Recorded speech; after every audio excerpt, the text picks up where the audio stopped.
Happy Sunday. This is Age on America on intellectualradio.com. I'm your host, Age Shakur, aka Hood Oprah. It's been a while since I've been on the air. I don't think I've been on since like about March. Of course, I miss y'all. Thanks for all the continued support from everybody that's always letting me know that they appreciate what I'm doing. Today, I have Jimmy, CEO. Are you the CEO or okay? CEO of Jimmy Unlimited, and Miss Yolanda. I don't know your affiliation. I'm sorry. Can you let the people know? Absolutely. Happy Sunday, and they call me the super entrepreneur. Super entrepreneur. Now I feel like I'm having a segment like Joe Soto and Amy Whitmire when you said that. Tell us a little bit about yourself, serial super entrepreneur. Let me get it right. We'll take it either which way it comes. I am very much here to support Jimmy Unlimited Services. And as a part of that, I came from a construction background, an insurance background, a tax agency background, an online CBD company. And I believe that all of us are connected. So it's important to be here in support of everything that you are doing. And thank you for the seat at the table. Thank you. Thank you. Thank you. Thank you. So I want to jump right off into Jimmy Unlimited. I want to discuss the origins of the business, how it came about, and like what motivated you. You are a young black male from Chicago, and the thing is that all young black men in Chicago are doing bad. That they're all in jail, they're gangbangers, they only want to rap, play ball, or do whatever. Mhm. Tell the people how you got into the business of Jimmy Unlimited. First, what is Jimmy Unlimited? Let's start there. Okay, Jimmy Unlimited Service. I named it that because I wanted to really start different service. I wanted to be able to have all services that anything somebody needed. So certain things I have in my service. I rent bouncy houses, tables and chairs, tents.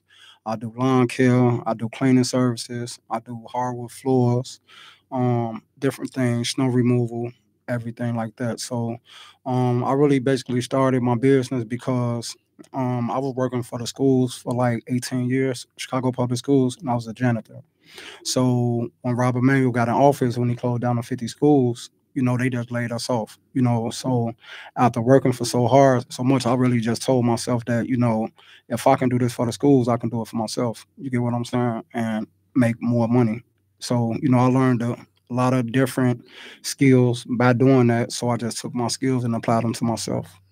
Now you make that sound like so easy. Like, okay, I got fired and bam, I just started a business. Was it that easy or did it take some mental, encouragement for yourself to get out and want to do it yourself? Because a lot of us have lofty dreams of being our own boss, but there's a lot of work that is goes along with being your own boss that a lot of people don't know. So when you sought out after you lost your job, did you think about those things or did you just say, man, I can take this and run with it?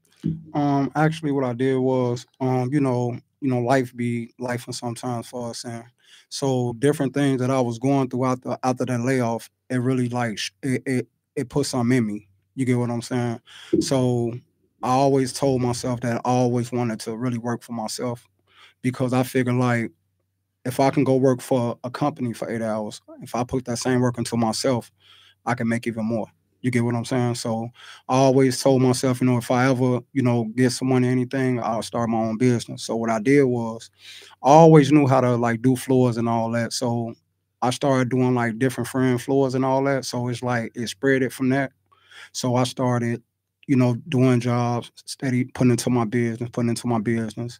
And I just started doing everything. Like, I funded myself. I bought everything that I needed to do each job I needed, so it was something that I always told myself, like, if I can do it, anybody else can do it. You get what I'm saying? So I started getting different people in my neighborhood, guys, to help me do certain jobs, and I just started letting them know, like, look, if we do this for 8 hours by ourselves, look how much we'll make. You get what I'm saying? I was making good money a day, and I came from a family of like construction workers and all that. My granddaddy, my uncle, and all, and they used to build like WalMarts and all that.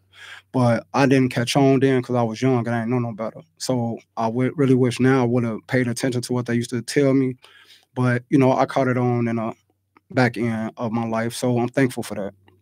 Miss Yolanda, how did you get into construction? Because that's not a female industry, Um, How did you get into that type of field? Do you have a background in construction? Absolutely do not, Oh, did okay, not, okay. but 9 years later, I can say that I do. And I love the way that you say it was not a woman dominated industry, because we are definitely here and here to stay and have taken over.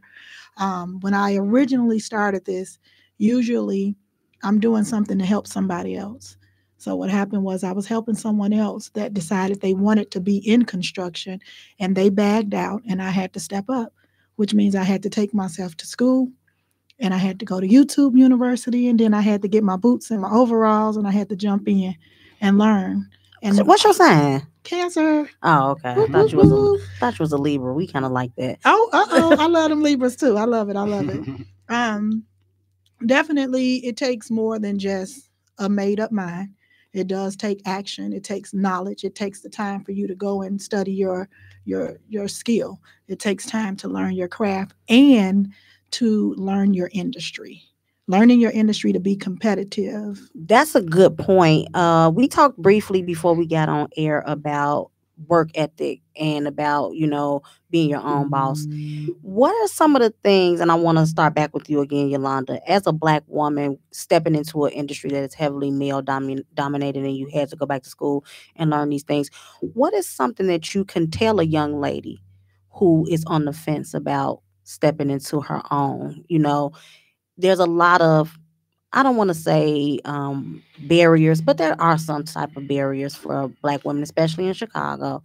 Um, Absolutely. how can you what can you say to a young girl, to a young Yolanda, who may not know what she wants to do, but knows that she wants to do something and be a good boss, a good mom, a good role model?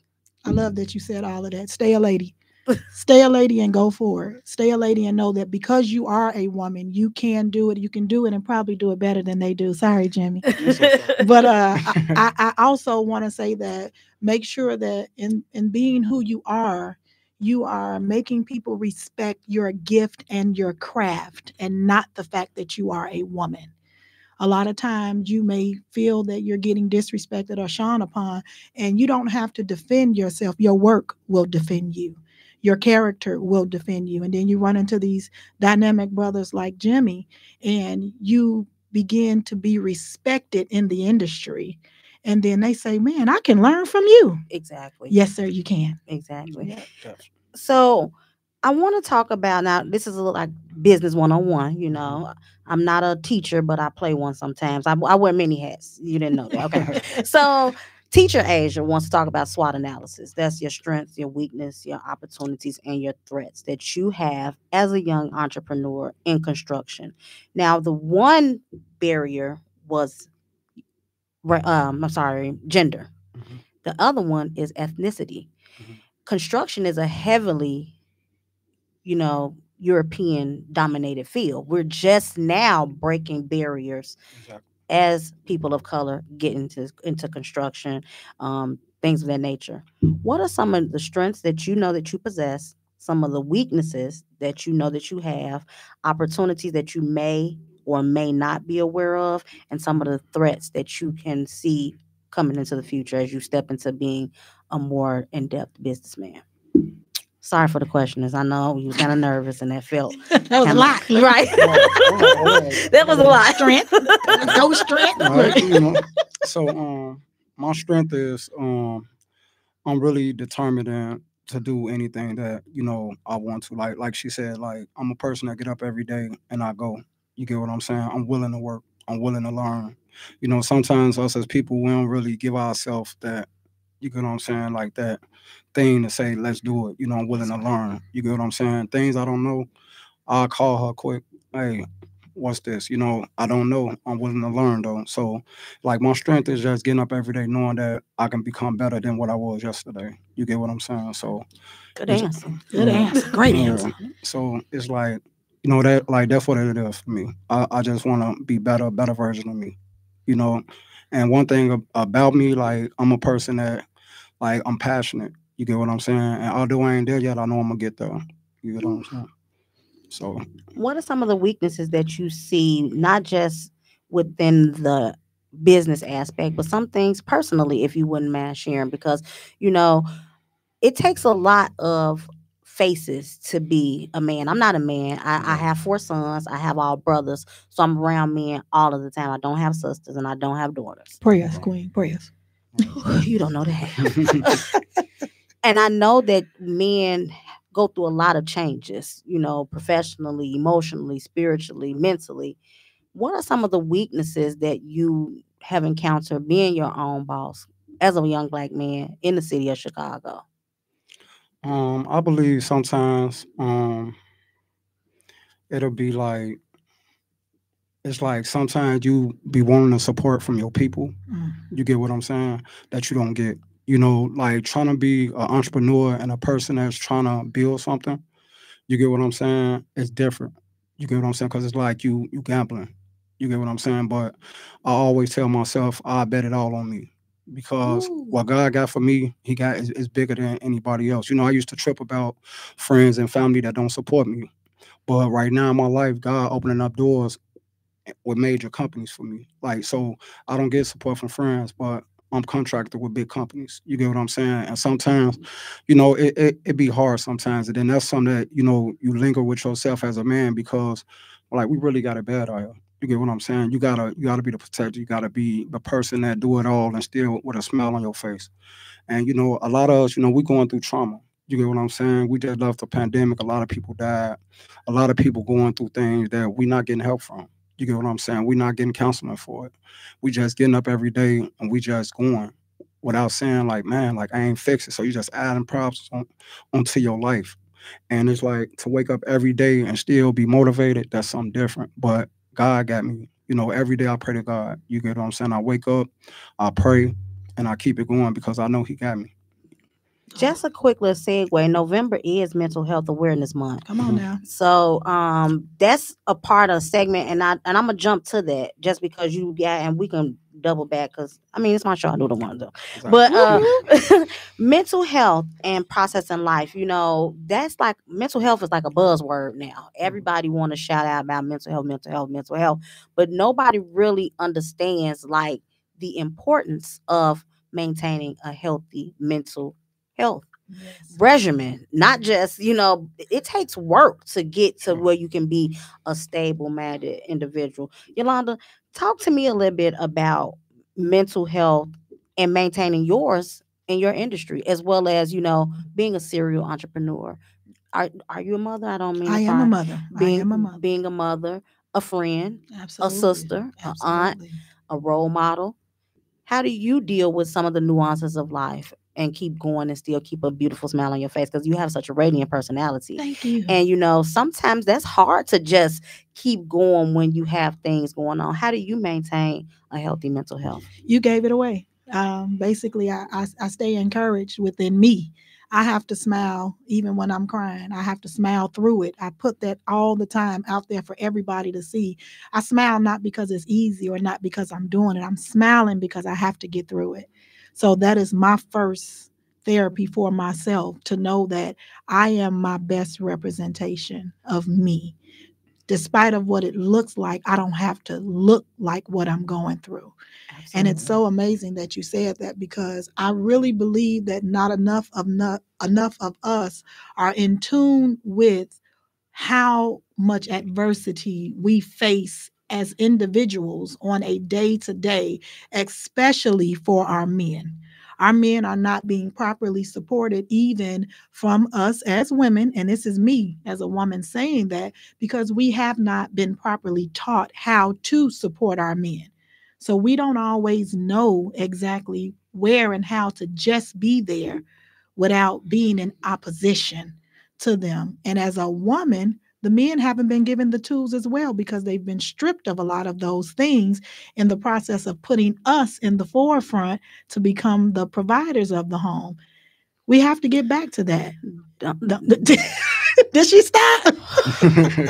You gonna have them to calling you a pygmy. I say that all the time. I say that all the time. Like I said, with me having all sons and all brothers, I see the amount of tremendous pressure Absolutely. It is on them. My oldest sons, I learned to try to navigate through life, finding their place, finding their purpose, and they have their father, but he's not being a representation of what it is that they need to be, and they're struggling. That's something I can't teach them. Come on now. I can't teach them the tools that they need. I can give them the love, but then that becomes a detriment to them because I'm a nurturer and I want to baby, Coddle. and then I'm gonna hurt them more than I'm helping them.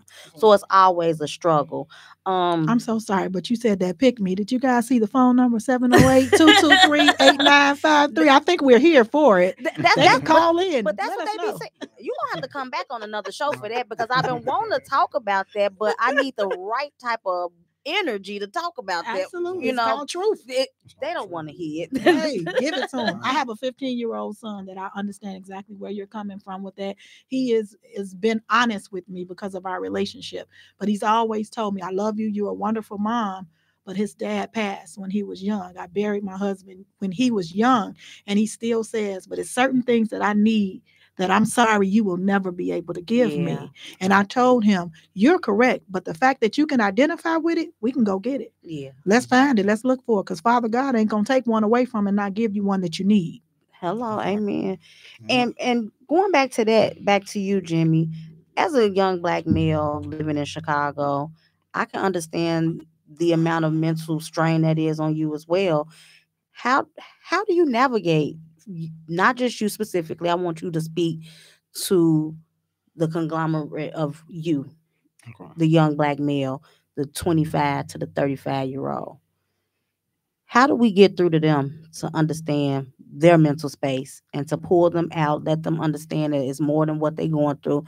It's more than the pills. It's more than the drinks. It's more than the sex. It's more than the anger. How do we pull them away to show them you can be an entrepreneur, you can do this. I could be a construction worker. I can own my own business. Or even if that's not my lane, I could be a good employee. Come on. Because everybody not meant to be a boss as well. Exactly. How do we reach the youths without damning them? I believe like we need like more programs. We need more like older people to really get in our neighborhoods to save our kids, because it's not a lot of programs no more. You know, when we was coming up, we had all programs. The programs not there no more. The park districts is not there no more. You know, where I'm from in K-Town, you know, we all grew up in a park playing and all that. Now can nobody be in a park no more. So I believe what we need to do is like try to teach our kids a little better and stop trying to be their friend all the time and be their parent. Because what I see now is a lot of people, they really want to be their kid's friend instead of their parent. They want to show them all I'll spoil you, buy you whatever you want, but that's not helping them, because that's not giving them the proper tools that they need to go out there to want to do something different. You know, when we was growing up, we used to cut grass and do things in the neighborhood and stuff like that. You don't see that no more. You get what I'm saying? Because we gave our kids something that we didn't have. We tried to get them a life that was better than what we had, but we really messed them up a little bit by doing that. You get what I'm saying? Because they don't work for nothing no more. They just get it. You know, you tell them get up and clean up, they're looking at you like you crazy. You give them everything they want, they still go outside and do something crazy because they don't know no better. You know what I'm saying? Like us as people, we got to start putting our kids back in church. Absolutely. You know, some of these kids, they don't know God. That's why they doing so much, because they don't know. They don't know. And it all starts from home. You know, us as people, we got to also understand that it's us too. We got to really get our kids together and sit them down and show them something different. You know what I'm saying? Go back to loving them correctly and discipline them.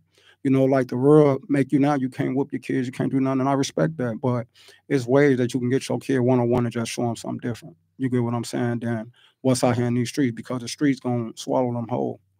Yolanda, what can you say to the us's? You know, I often say that the onus is on us. It is. The onus is on us. We are the last generation. And if you really want to be technical, we dropped the ball. We Yes, did. we did. That's where it starts, right? We dropped the ball. Acknowledging that. We are the generation that pulled the most. Yes. We had the remnants of the 70s. We had the best of the 80s. We had all of the 90s. Yes. And then we got the technology of the 2000s. We dropped the ball. We did. We were supposed to take that torch and keep running. I love that. And me and my friend, we sat down and we had a real honest discussion, and she was like, "It's us," and I was like, We the Yeah, it's problem. us. "We the We the problem." problem. I said, 100%. We are the ones. And so now that we've identified the problem, how do we fix it? Just like that. We have to first know that we are the problem, be okay with being the problem, and share that with our youth. Hey, Yeah. you know what? I have failed you. You have Yeah. a lot of more tools available to you. So now let's figure out how we can win together. And it's not only, as Jimmy said, about trying to have a friendship, but now there's no respect. No respect. Some of us as parents did not uphold certain values that made us respectful to our children, or they respect us, but they don't think we understand them because we're not having this right here dialogue. Because we're talking at them because we're angry at where we have failed them.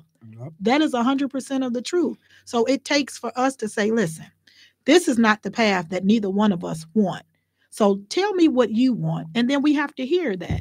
And then I'm going to tell you what I would like because I'm still here. My life is not over. And I'm still working hard, not only for me, but to benefit you. So, how do we work well together? Because they are already advancing us because of the things that we have given them that they didn't have to earn, and because of the technology and the world that they live in that's already preceded us. So we have to learn to sit down at the table, have the hard conversations, and then come up with a true plan. I just told my brother this today. I said, we have to be honest about where we went wrong with the youth so that they can be honest enough to say, well, this is where I now need help. Exactly. They don't know. How do we expect them to know something that we didn't enforce in them? Yeah. So now we have to take a step back and listen because the them that they are now are no longer little children. We failed to be in the position of deposit when they were young enough to be guided. So now we have to be in the position of reciprocity. Now we need to hear them and then get in alignment with where they are and then show them who we are because they don't even know us. Yeah, because that's what a lot of people fail to realize. Like, we always have these conversations, and they're all interconnected, one way or the other. If it's entrepreneurship, if it's mental health, if it's the lack of resources, they're all connected Absolutely. somehow, some way. So now that we know where we are and we know what is needed to fix this, how do we strengthen our bonds with each other in the city so that we this and these places? Because there's there's a me, there's a you. How do we get that together like glue so we can have these deposits and we can help these kids over here in this space, and we can help these kids over here in this space? I got an autistic child. Pooling resources so we can help those set of children, because it's not just the drugs No. and the poverty. Now we got spikes in autism with our youth. Now we got spikes in health problems. Depression. They're just running the gamut. It's like before, one thing over the other, over the other. We got a negative connotation in Chicago. We can't work together. How do we fix that so we can fix our big problems? So this is the start of it. I think when Jimmy and I met some years ago, we never ever withheld. See, people like to gatekeep. That's the new word that they're using. We don't withhold from each other, but we have a larger component of a community that we still service. We're servants. The truth of it is we have servants' hearts. So we have to continue to surround ourselves. And I'm not trying to do any shameless plugs, but I'm a part of multiple organizations. Girl, plug your stuff. Look, she said, plug your I'm stuff. a part of multiple organizations. Plug your And stuff. we Tell the got- people on the line We on the air. got the Legacy, where we're building the Plumbers Museum. We got Mama Africa's Marketplace, where we have over 30 youth, young, not just children, just young adults that are employed on a regular basis. We have the KW Insights. We have it's the man cave, mental health. When you talk about mental I just health, saw that oh, I just saw that on my timeline. If you don't talk this talk and I'm tell these people what's going on. this is what we need, more conversations like this in rooms where we're inviting the youth to be a part of it. Like this segment that you have, we have so many young entrepreneurs. We have young brothers and sisters that are out here literally providing for themselves with their passion. They should be able to come here They and have a can. conversation on intellectualradio.com so Hood that we Oprah's can always ready. Hood Oprah, hallelujah. So that we can promote each other. And I think you say, where does it start? It starts with us. It starts right there. But the point is, you can't stop. You can't stop. And it's funny that you say that because I've been off the air since March, and Yolanda, it's like I know you so long, but I'm gonna just be transparent. Like I really been on the fence about quitting this show this year. The devil is a liar. No, It's ma'am. like everybody got podcasts, and do y'all thing. I Wanda, how long I've been doing this? 5 years. Come on now. I've What a been- clap said. I've been doing this 5 years, and Everybody out there listening. and I love it. I love it. I love that I'm able to meet people. I love that I'm able to connect people. I've met so many dope individuals. I've put together some good things, but sometimes I just feel like I'm stalling. Like I'm not reaching what I want to reach. I'm not reaching the people. Like, come on, y'all. Y'all see that I'm trying to build something. Y'all see I'm pushing this ball. I'm not tired. I'm a little burnt out and frustrated because I see this meaningless nonsense getting pushed on a daily basis. And I'm out here in the cold, in the trenches, like, come on, you got a business. Come on, let me promote you. And I'm doing this at my podcast, the kindness of my heart, because I want to see my city win. I want to see my people win. Yes. Yes. And it just, I've been depleted. And Will, he's a friend of the show. He picked me up at my boottails and was like, come on. And then I had a conversation with Jimmy, and he was like, come on. That's right. And here I am then saying, here you came. Come on. So I appreciate the energy. I really do. I really do. And I would love to have the children come on. I would love, because representation absolutely matters. So I would definitely love. But I want to switch gears. Okay. This is the part of the show. It's called Succotash. Succotash is a native dish. It's corn and all things kind of wrapped up into one. It's the part of the show where I let the guests talk about anything they want to talk about. You can talk about something funny. You can talk about something reflective.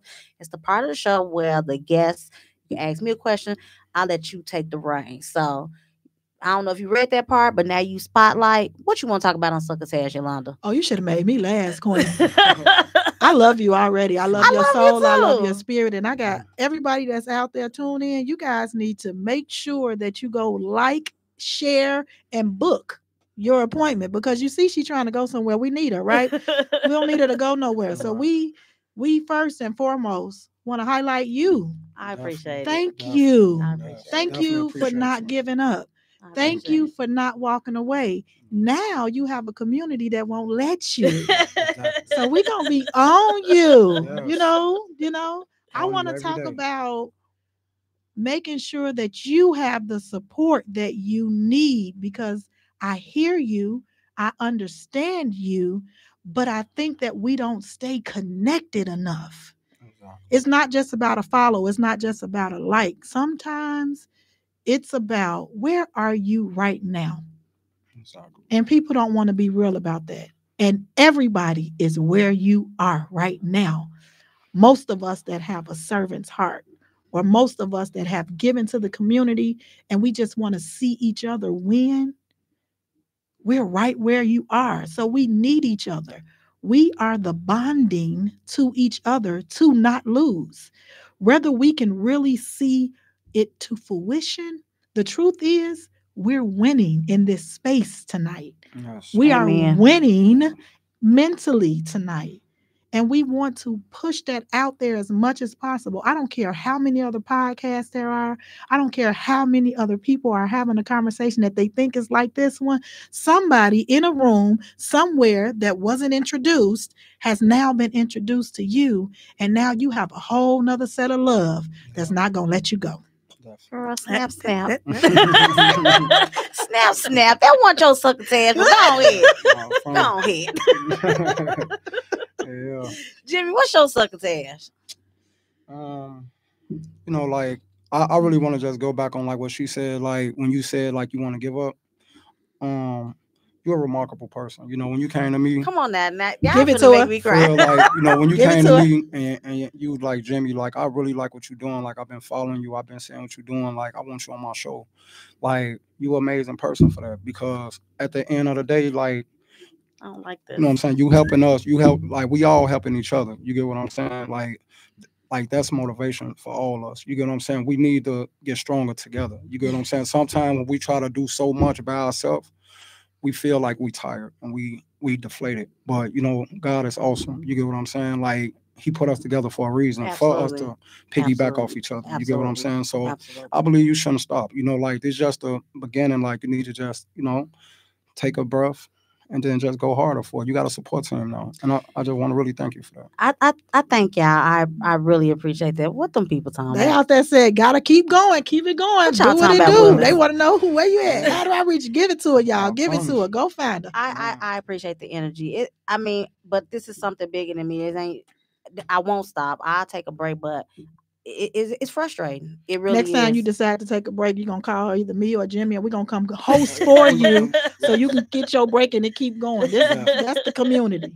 Definitely. So I want to go back to the topic because we're here to promote Jimmy's Unlimited. So Whoop, whoop. what are the services? You briefly touched on it, but I want you to go at length. And what are the services that you provide, and how can people contact you?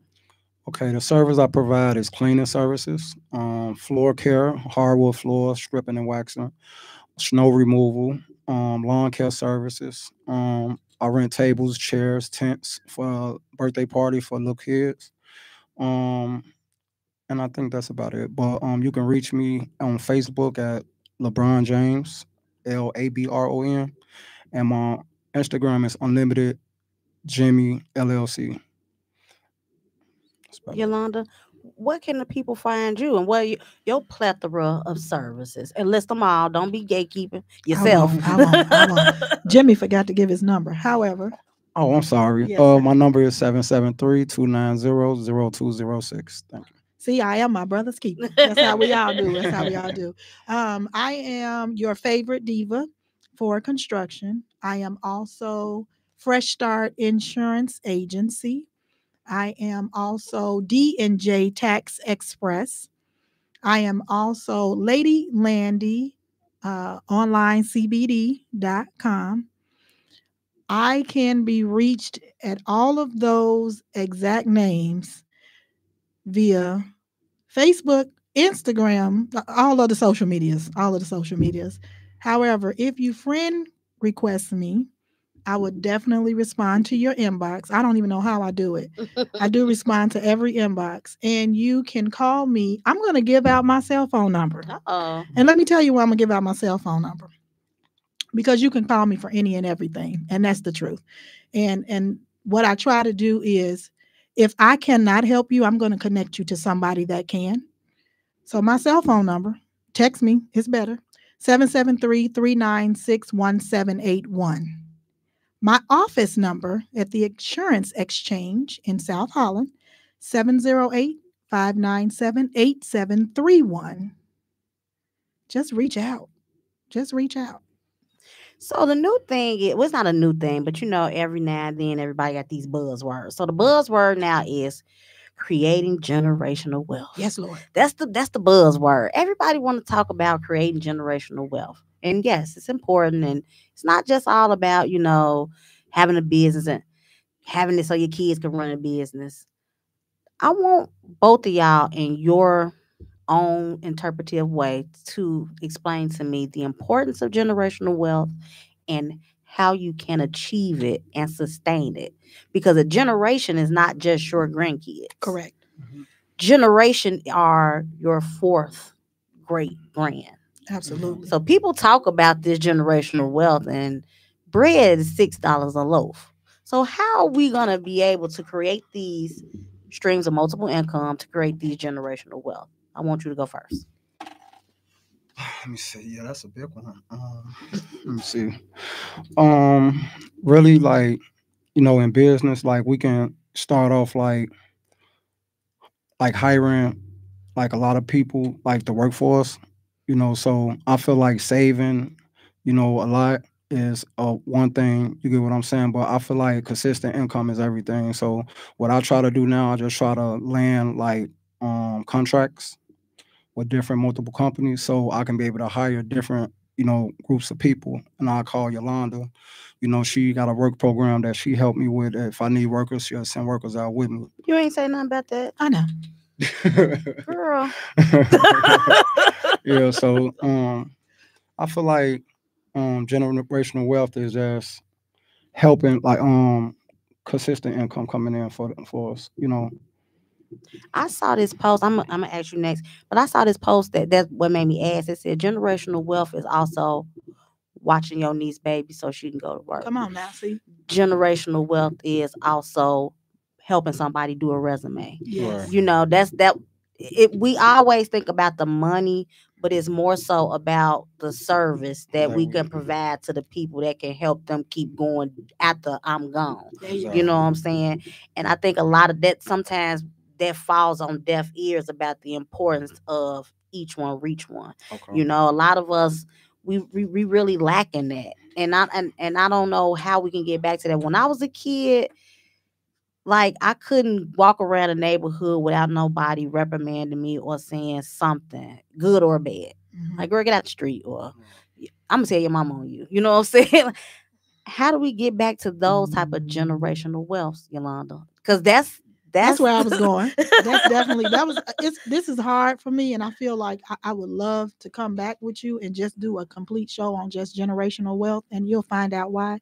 Um, Generational wealth, first of all, starts with reformulating knowing the generation. You have to be in knowledge of having something, whether it is grandma's recipe, whether it is my sister's love, whether it is when we had hand me down clothes, generations of things to follow in length. But a lot of time people come to me because as an insurance agent, I teach them about living benefits for your generation. So you can build generational wealth as far as finances, but you first have to have a generational mindset. Your mindset has to be that I am doing this with the intent of setting up the next person that is going to hold that torch and set up the next child's child. So first we have to train and retrain the mindset because we have that crab barrel mentality reformulating because of all of the comfort that they think that they have as individuals. But we are so much better together as teams and as communities. So generational wealth first starts with having a comfortability in being a servant and receiving nothing. So that is the first part of generational wealth. The second part is, like Jimmy said, you have to be stabilized because mentally, if you're uncomfortable, you're disease, which is setting up disease in your body. That means that you don't have the energy, the strength, or the time to teach what's necessary coming down the line. So if you look at other cultures, they stay in a household together until it's time to break away. You look at other cultures, they share and drive one vehicle.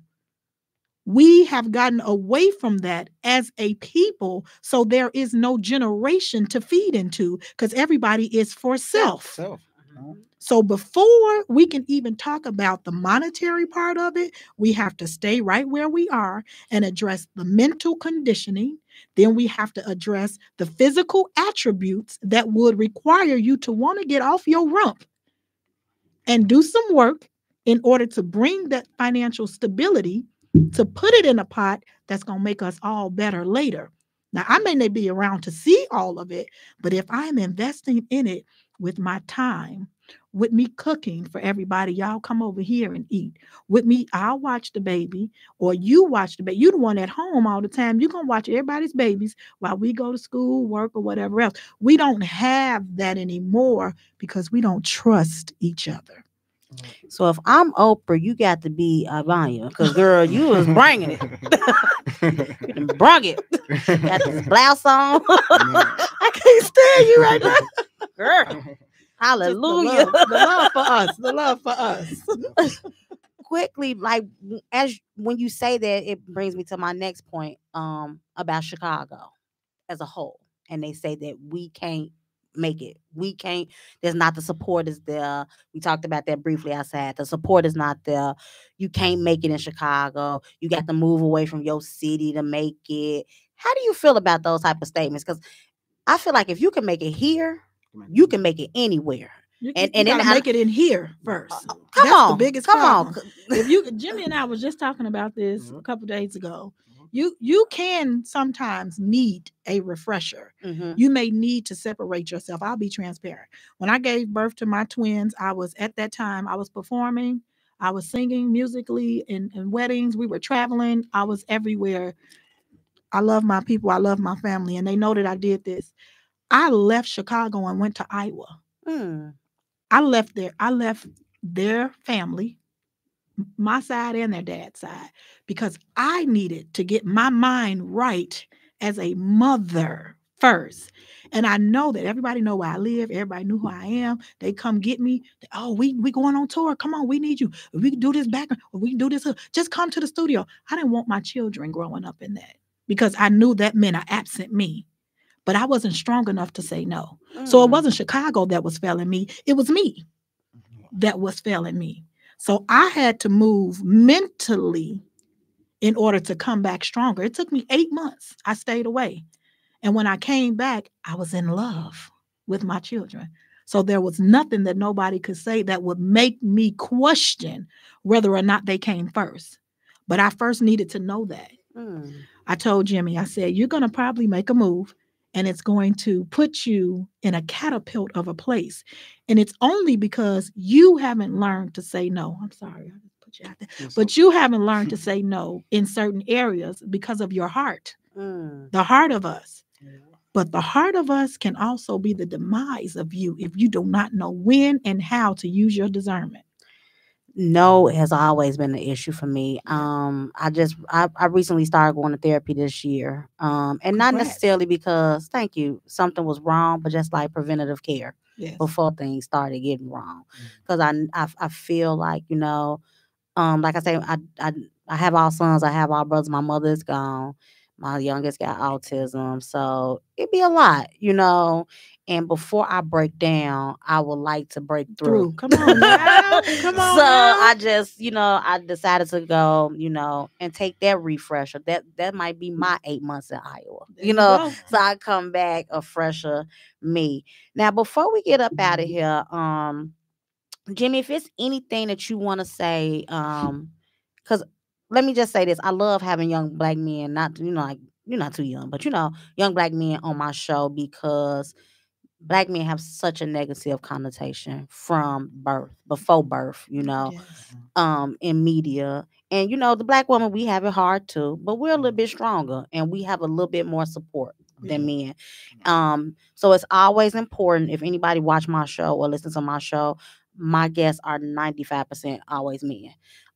Just because I want them to have a safe space where a woman is not here damning them because I feel some type of way because the man I used to mess with looked like you. Because women do stuff like that. Oh yeah, my choice. They my do stuff choice. like that. So it's always important to me to have men on the show because I got sons and I want them to be able to look at somebody and say, he remind me of him. I could do that. If he did that, I could do that. So I want you to talk to a young you that may be out here dibbling and dabbling in the streets. He ain't really got no direction. He probably ain't too bright. He probably because it's a lot of stuff be going on. I want you to talk to that young man and let him know what he needs to do to put his foot in front of the other, and know that he is worthy, he's able to make it. Okay, first thing I can say to him is this. It's a lot of stuff that be going on with us in the streets that we follow our friends. You get what I'm saying? So, I grew up like that, running around my friends, but I always told myself that I wanted better. I didn't want to be like that. Or I grew up like watching my peers, watching somebody that was doing better and they wanted me to say, I want to do that. I feel like we all just need to just he need to just like make better choices. You get what I'm saying? Like, try to be obedient. You get what I'm saying? Try to not do what you see your friends doing, because death is easy. You get what I'm saying? For it to happen to you in these streets. And, and I meet a lot of young men now that want to work. They, Jimmy, can I work with you? Can I work with you? And I get a lot of little guys with me to teach them how to work, because little do we know it, it's a lot of little guys that really want to do positive, but they don't have the role models or people in the neighborhood to give them that chance to show that they willing to do it. You get what I'm saying? So I believe, like, a lot of times I always call, actually, for work and shit, I always tell me, like, Jim, I got some little young people. So I feel like the young people, we need to just really get them together. That's what I just told myself. Like, I'm finna get some contracts, some cleaning contracts, and I'm just gonna hire all the youth, little boys, and just teach them, the crafts that I know, things that I do, and just be a big brother to the neighborhood. You get what I'm saying? I'm gonna go back in my community, get a lot of the little young guys that I see growing up, and just put them under my coattail and show them that it's a better way to do things. Let's see if we can get you some grants for that. Yeah. Hello. Yolanda, I want you to, and I'm sorry, I didn't mean to cut you off. We running short on time. I gotta wrap it up. That's one of my things I do. Gotta watch time. I want to go a different approach. How do we reach the Black female entrepreneur and let her know that sister ain't your competition, and that we together as two sisters getting our business together is better than our one? How do we break those bonds? Because mean girl energy is real out here. You're talking to the right one. And we women, we don't like to take that accountability, but and I say we just because I am a female, are me. Yeah. And especially in business, I smile.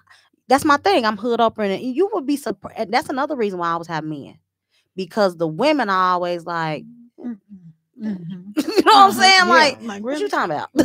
Who? Yeah. Girl. Hello. So how do we break those barriers to say, sister, you my sister. I want to see you shine. I want you to win. I want you to go further. There's no competition here. How do we break those walls? Be honest with yourself. If you know that you are not that loving, supportive sister, and because some of us, we haven't been taught that. This is the hardest thing to accept. As a woman, I have been through some things from more women than I have with the men. Oh, baby. And when I tell you, we have to learn to be honest with who we are and where we are, and then we can stand to be corrected and not rejected. Because what we're doing is causing a lot of rejection onto one another. So to answer your question, how? Be honest with yourself. If you know you have a sister girl problem, stay to yourself until you heal, or come with that. I just went through something and I've been a little damaged. That's why I tell you, God just got you hitting all in my business. and I've been a little damaged. And I tell people that upon meeting them, and I'll let them know. But the first thing I had to do was be honest with me. I wronged one of my sisters some years ago. And I was wrong, and I had to go to her, and I apologized from the sincerity of my heart.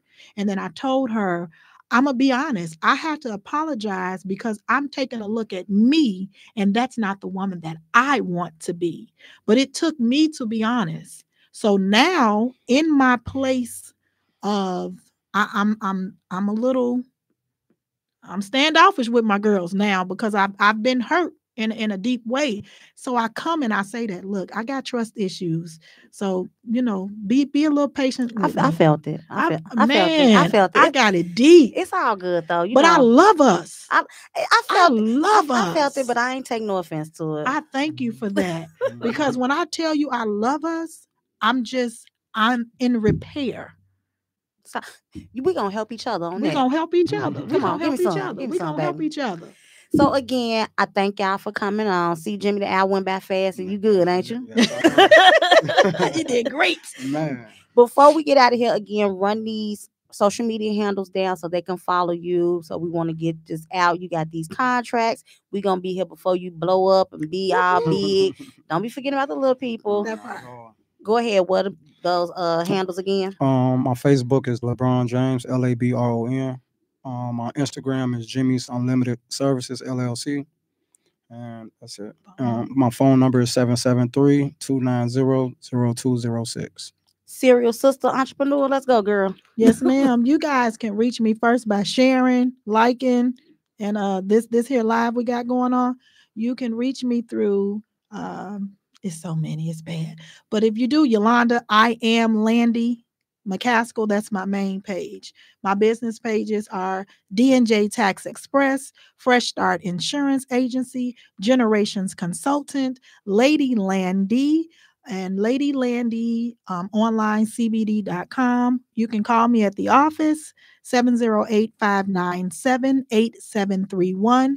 You can text me or call me on my cell phone, 773-396-1781. But you can definitely reach me through this sister here now that we've gotten connected. Yes, so if you ma'am. really want to reach me, you go like her page, follow her show on YouTube as well, and then ask her how to get in touch with me. How about that? That's what I'm talking about. I appreciate the energy. It was amazing. This was a great boost for me going into the last